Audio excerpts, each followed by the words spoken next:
Hello hi అండి, అందరికీ నమస్కారం. My name is Ram. Welcome to it's my report channel. ఈరోజు కేంద్ర గవర్నమెంట్ ఇప్పుడు జడ్జిస్ చేస్తున్న ప్రొటెస్ట్ ఏదైతే ఉందో దాని మీద వాళ్ళు దిగొచ్చినట్టుగా కనిపిస్తుంది.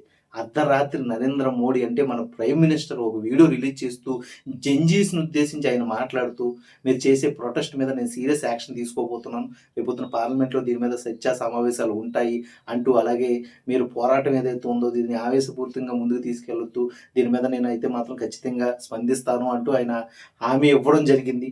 అలాగే ఈరోజు సోనం వాంగ్చుక్ యొక్క ఆమరణ నిరాహార దీక్షను ఆపడానికి జేపీ నడ్డా గారు వెళ్ళి ఆపి వెనక్కి రావడం జరిగింది. అలాగే కాక్రోచ్ జనతా పార్టీకి సంబంధించిన ఈ చీఫ్ స్పోక్ పర్సన్స్ ఎవరైతే ఉన్నారో వాళ్ళని చర్చలకు పిలిచారు. అందులో అశుతోష్ రాంక కానీ సౌరవ్ దాస్ కానీ వెళ్ళి గంట సేపు చర్చలు చేశారు. వాళ్ళ డిమాండ్స్ అయితే చెప్పారు. ఆ డిమాండ్స్కి వాళ్ళైతే సానుకూలంగా స్పందిస్తూ రేపు కూడా చర్చలకు పిలుస్తాం, ఆ తర్వాత ఏదైతే ఏముందనేది ఫైనల్ డిసిషన్ రేపో ఎల్లుండో మేము రిలీజ్ చేస్తామని చెప్పారు. ఇదంతా ఒక పక్క ఒక రకంగా జరుగుతూ ఉంటే, దీనికి ఆపోజిట్ భిన్నంగా అయితే మాత్రం సుప్రీంకోర్టు చేస్తుంది. సుప్రీంకోర్టు చేస్తుందా లేకపోతే సుప్రీంకోర్టు చీఫ్ జస్టిస్ సూర్యకాంత్ గారు చేస్తున్నారో మరి అర్థం కావట్లేదు. కానీ అసలు ఈ కాక్రోచ్ జనతా పార్టీ పుట్టడానికి కారణం ఆయన యొక్క వివాదాస్పద వ్యాఖ్యలే కదా. ఇది భారతదేశం అంతా కూడా అనుకుంటున్నారు. ఆ రోజు మీ కోర్టు తీర్పుల్లో కొంచెం ఆవేశపూరితంగా మీరు మాట్లాడడం వల్లే ఈరోజు దేశవ్యాప్తంగా ఈరోజు ధర్నాలు, ఈ ఉద్యమాలు జరుగుతున్నాయి. మరి ఆయన ఎందుకు అలా కంట్రోల్ లేకుండా మాట్లాడుతున్నారు?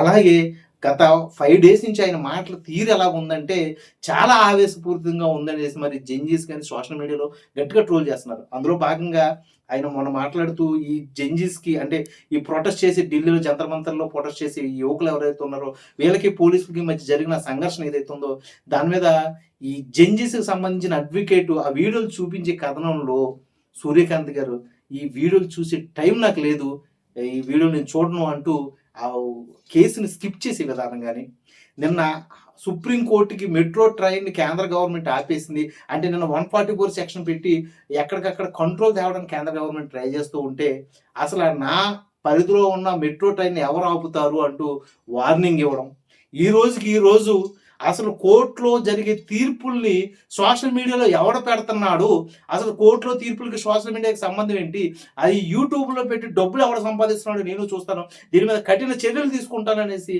ఆయన మాట్లాడటం మాత్రం చాలా విచిత్రంగా అనిపిస్తుంది జడ్జిస్కి అండ్ మా అందరికీ కూడా.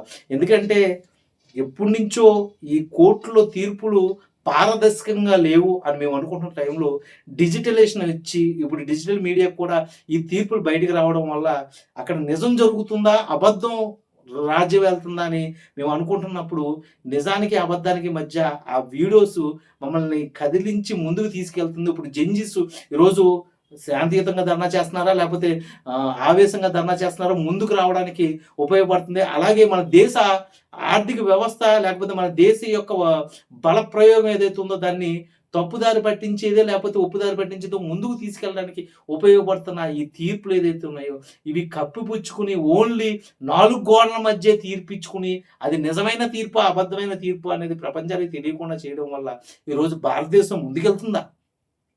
ఇదేనా మన దేశానికి మనం చూపించే మార్గదర్శకం అనేసి జడ్జిస్ అడుగుతున్నారు సూర్యకాంత్ గారు. మరి మీరు ఆవేశపూరితంగా ఎందుకు మాట్లాడుతున్నారు? మరి కేంద్ర గవర్నమెంట్ సూర్యకాంత్ గారి యొక్క వివాదాస్పద వ్యాఖ్యల్ని మరి ఏ విధంగా సమర్థిస్తుంది? ఇదేనా మరి న్యాయం అనేసి చాలామంది అడుగుతున్నారు. మరి దీని మీద మరి ఇప్పుడు హైకోర్టులో ఉన్న లాయర్స్ కానీ అడ్వకేట్స్ కానీ లేకపోతే దేశవ్యాప్తంగా ఉన్న ఈ అడ్వకేట్స్ కానీ ఎటువంటి స్పందన తెలియజేస్తారు? అలాగే చీఫ్ జస్టిస్ గారు దీని మీద ఎటువంటి వివరణ ఇవ్వబోతున్నారు చూడాలి. మరి అలాగే దీని మీద ఖచ్చితంగా నరేంద్ర మోడీ గారు అండ్ రాష్ట్రపతి ద్రౌపది ముర్ము గారు కూడా మాట్లాడాలి. ఎందుకంటే ఇంత పెద్ద గొడవ జరుగుతుంటే మన దేశ ప్రెసిడెంట్ ఎవరైతే ఉన్నారో ద్రౌపది ముర్ము గారు ఈ విషయంలో స్పందించకపోవడం అనేది కొంచెం బాధాకరమైన విషయం. మరి అది దాని మీద మరి చీఫ్ జస్టిస్ గారి యొక్క వివాదాస్పద వ్యాఖ్యల గురించి ఆవిడ స్పందించాలి. అలాగే ప్రైమ్ మినిస్టర్ గారికి మరి ఎటువంటి సమర్థన తెలుపుతారా లేకపోతే ప్రైమ్ మినిస్టర్ గారిని ఎటువంటి వివరణ అడుగుతారా? మరి ద్రౌపది ముర్ము గారు అయితే మాత్రం ఒక్కసారి ప్రెస్ ముందుకు వచ్చి ఆమె యొక్క భావాన్ని లేకపోతే ఆమె యొక్క వ్యక్తిత్వ వివరణ అయితే ఇవ్వాలని కోరుకుంటున్నాం. ఇది ఈ వీడియో యొక్క ముఖ్య సారాంశం. మరో మంచి కంటెంట్తో మీ ముందుకు వస్తున్నప్పటి వరకు సైన్ అవుట్ మీరు రామ్.